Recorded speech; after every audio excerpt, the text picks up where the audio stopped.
Uncle हजुरबाहरू सम्पूर्णमा मेरो नमस्कार।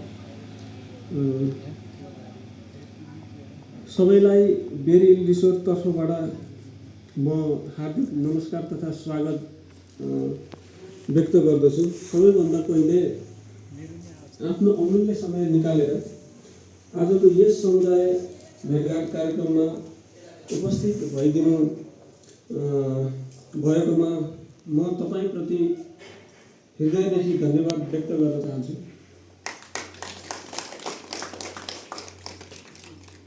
बेरी रिसोर्ट केवल एउटा व्यवसाय मात्र होइन, यो हाम्रो गाउँ, हाम्रो समुदाय र हाम्रो भविष्यसँग जोडिएको सपना हो। यो रिसोर्ट सुरु गर्दा मेरो एउटा मात्र सोच थियो,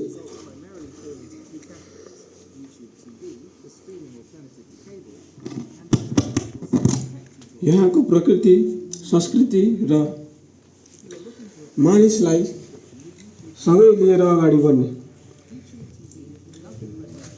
समुदाय बिना कुनै पनि संस्थाको पहिचान हुँदैन।